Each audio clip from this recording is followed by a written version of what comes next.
qu'Assimi Goïta soit acclamé en héros au Burkina, quoi de plus normal? Mais ce type, c'est un homme, c'est un vrai. Mais il a, excusez-moi le terme vulgaire, mais il a des couilles en acier. Parce que,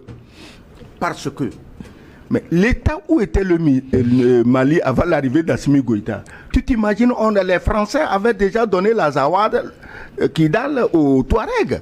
Ils faisaient les fêtes d'indépendance avec les représentants français, l'armée française, même les représentants de l'ONU qui se baladaient quelque part là-bas en disant officiellement qu'ils sont venus chasser les terroristes. Ils allaient célébrer la Zawad. Ne serait-ce que ça, d'avoir récupéré la Zawad. C'est un héros africain, pas malien ou pas de l'AES, c'est un héros africain. Et puis moi, ce qui me rend très fier de cet homme, mais il n'est pas, quand il est arrivé au pouvoir depuis 2 ans, il n'est pas allé se salir les doigts sur le perron de l'Élysée. Ceux qui, à chaque fois, doivent aller rendre hommage au colonialisme sur le perron de l'Élysée, il nous a épargné de ces scènes ubuesques, de ces scènes ridicules, honteuses, que les Africains s'infligent eux-mêmes chaque fois qu'ils arrivent au pouvoir. Alors, c'est cet homme-là qui a reconquis le Mali. C'est un conquérant du Mali. Il a reconquis le Mali. Il est resté chez lui. Il travaille. Malgré l'adversité, ce n'est pas aussi facile pour lui, mais il n'a jamais eu peur. Et aujourd'hui, il fait quoi? Il va rendre visite à son jeune frère, qui lui aussi, malgré tous les dangers qui le menacent, malgré toutes les menaces de coup d'État qu'organisent les valets locaux, les sicaires de la France. Tu sais ce qu'on appelle un sicaire? Sicario, ça dit que les tueurs, les assassins. Les sicaires de la France, qui peuplent beaucoup de palais présidentiels dans le golfe de Guinée. Malgré les menaces que ces gens-là font peser sur Ibrahim Traoré, il est là, il tient bon. On le laisse seulement au jugement du peuple burkinabé. Alors, une icône qu'est Assimi Goïta vient rendre visite à une autre icône, comme il l'a dit, mais s'il va dans tous les pays, il aura le même accueil. Le jour-là, si on avait laissé, mais tous les pays environnants seraient allés à Ouagadougou pour accueillir Assimi Goïta parce que il est le symbole de l'indépendance de l'Afrique. Pour une fois, des pays noirs, je dis bien noirs, peuvent parler sans demander l'autorisation de quelqu'un. Tu t'imagines? Les gens ne perçoivent pas l'importance, le rôle humain que ces gens-là sont en train de jouer pour nous les Africains noirs. Il est donc tout à fait normal que le peuple burkinabé, qui est un peuple qui a toujours eu l'esprit libre, l'esprit indépendant. Vous connaissez les Burkinabés, nous on a eu des collègues ici à l'université, c'est des gens qui ne se laissent pas raconter. Donc, ce peuple est pris de liberté. Ces peuples qui ont exporté la liberté en France pendant la guerre en allant libérer les Français, ils se disent, mais nous on ne peut pas aller libérer les autres et on va continuer à végéter dans la domination, dans le colonialisme. Donc ces peuples épris de liberté ont eu pour une fois dans leur vie des dirigeants épris de liberté, des dirigeants honnêtes, intègres, combatifs. Parce que ce qui s'est passé dans ces pays, Mali, avec le pauvre Ibeka, Burkina, avec le pauvre Roch Christian Kaboré, je ne parle même pas du Niger où le colon était venu lui-même s'asseoir au palais. Donc ce qui s'est passé, quand tu regardes tous ces anciens présidents qui sont tombés, au fait ce n'est pas leur faute. Puisqu'ils n'avaient même pas le droit de décider de quoi que ce soit. Ils ne pouvaient même pas acheter les armes. Quand ils avaient l'argent, ils commandent les armes, on amène les armes dans un port d'un autre démocratiquement élu, on bloque les armes. C'est-à-dire qu'un nègre démocratiquement élu, c'est pathétique. Donc, dans ce port, on bloque les armes. Mais ces gens, au fait, pour finir, qu'est-ce qu'on leur reproche? Les jeunes ont fait des coups d'État, non pas parce qu'ils reprochaient quelque chose individuellement à ces dirigeants, mais parce qu'ils ont su que ces dirigeants sont de véritables petits esclaves d'une cause maléfique pour l'Afrique qui utilise toujours, en contradiction de la Sainte Trinité, comment on dit aujourd'hui, c'est dimanche, non, le Père, le Fils et le Saint-Esprit, eux ils utilisent la maléfique Trinité qu'est démocratie, droit de l'homme, élection. Et les nègres suivent ça, ils écoutent ça. Avec ça, on vous a dominé, on vous a esclavagisé et vous continuez à répéter ces conneries. Voilà des gens qui veulent nous libérer de ça. Nous sommes tellement fiers d'eux que je trouve normal ce qui s'est passé comme accueil au Burkina pour Assimi Goïta. Je dis que la France n'est pas dirigée par les politiciens, elle est dirigée par les oligarques affiliés à Bruxelles. À Bruxelles trône la patronne mondiale des sorcières, la spécialiste du vol de l'argent Covid et machin. Elle n'a jamais été élue, mais c'est de là qu'on dirige la France.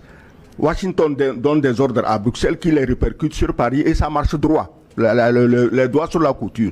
Donc votre histoire de cohabitation, qu'est-ce qu'ils ont dit? Ils ont menacé, ils ont dit l'économie va s'effondrer si le Rassemblement national vient au pouvoir. L'économie va s'effondrer, il y aura la guerre civile, il y aura ceci, il y aura cela. Donc tu vois bien que Bruxelles, avec la grande sorcière, a déjà préparé le terrain pour Macron. Macron ne perdra rien. Vous croyez que Macron, mais c'est pas un idiot quand même. Et ses conseillers, ils savent, quand ils ont dissous l'Assemblée, ils savent où ils allaient, parce qu'ils se sont dit, il vaut mieux qu'on fasse semblant de sauver la démocratie, mais tenir bon, plutôt que qu'on s'arc-boute malgré notre échec aux élections européennes et d'avoir tout le monde dans la rue hurlant contre nous que nous ne sommes pas démocrates. Il a posé un acte démocratique et il va utiliser l'acte démocratique pour mater. Marine Le Pen ne pourra rien. Le jeune Bardella, qui lui-même, chaque fois quand il parle, on a fini par pas trouver ses origines, plus ou moins kabyle, plus ou moins italienne, plus ou moins ceci. Mais donc, le Front National, je reviens pour dire que le départ de Macron n'est bénéfique que s'il part avec tous les loups mal polis qui l'entourent depuis son arrivée au pouvoir contre les Africains. Je dis bien contre les Africains. Bardella ne fera pas pire que Le Drian ou chose. Marine Le Pen ne fera pas pire que la dernière ministre soi-disant des Affaires étrangères, Colonna, qui se promenait avec des sacs d'argent dans certains pays trop corrompus de la côte ouest africaine pour soi-disant acheter les journalistes, acheter les médias. Mais Ananou Soussou, je me demande pourquoi toi on ne t'a pas encore acheté. Je ne suis pas achetable. Jusqu'à preuve du contraire, on est sur ce plateau les dimanches et ils savent la France-Afrique sait ce qu'il attend sur ce plateau. Que Macron perde ou non, c'est pas mon affaire. Il est président de la France, il gère la France comme il l'entend et je n'ai absolument rien à dire là-dessus. Je ne suis pas citoyen français, je ne vote pas français, mais je dis c'est par rapport à l'Afrique. Est-ce que celui qui viendra peut faire pire? Maintenant, vous parlez des Africains dehors, les machins dehors. En un mot, parce que là, nous sommes en train de prendre du temps. Oui, on prend le temps, tout est utile.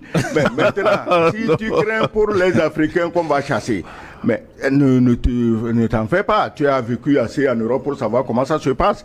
Si tu mets aujourd'hui tous les Africains hors de la France, mais la France est tombée, de la même manière, nos tirailleurs étaient allés libérer les Français du nazisme. De la même manière, si nos frères qui vivent là-bas sortent, la France est à terre. Ce sera pire que l'occupation nazie.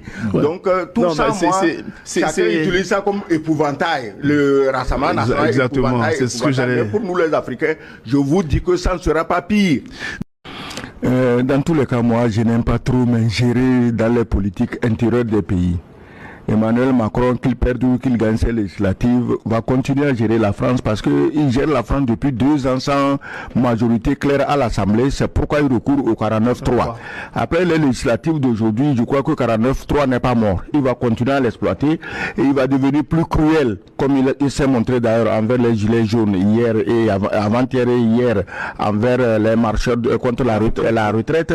Donc Macron n'a rien à perdre. Au contraire, il aura une occasion de durcir son pouvoir, puisque lui-même n'hésite pas à claironner qu'il y aura guerre civile.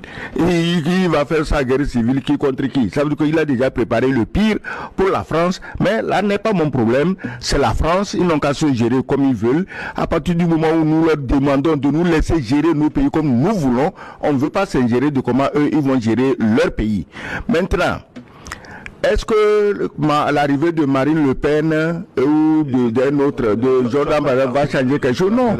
Est-ce que Macron va partir avec les criminels comme Général Lecointre, à qui on étale encore le tapis rouge dans les dernières colonies françaises? Je n'aime pas citer le Bénin. J'ai dit on lui étale le tapis rouge dans une des dernières colonies françaises sur la côte, comment on dit ça, de l'Ouest africaine. Donc, s'il part avec toutes ces ordures, si Macron Macron peut partir avec toutes les ordures qu'il a amenées, les Lecointre, le Drian, mais toute la camarilla des méchants, ceux qui croient que leur avenir ou leur nom, des généraux qui n'ont rien valu, on n'a jamais entendu leur nom, ils sont aujourd'hui sur la touche et pour se faire connaître, ils menacent l'Afrique du matin jusqu'au soir.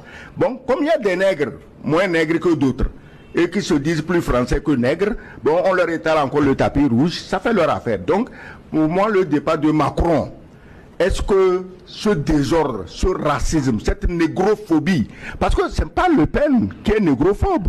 Tout ce qu'on entend, on fait des pays comme le Mali, le Niger, Burkina, juste parce qu'ils veulent leur liberté. Toutes les guerres qu'on leur a déclarées, ce n'est pas Le Pen. Donc il ne faut pas qu'on fasse comme si c'est le Front National, comment on dit ça, le Rassemblement National. Le Rassemblement National qui est le méchant, le dur. Non.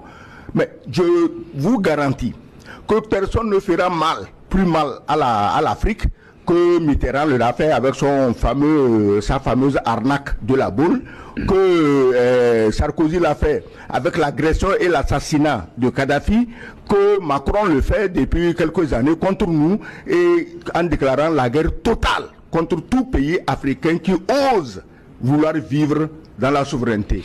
Je ne sais pas qu'est-ce que le Rassemblement national peut faire. La marche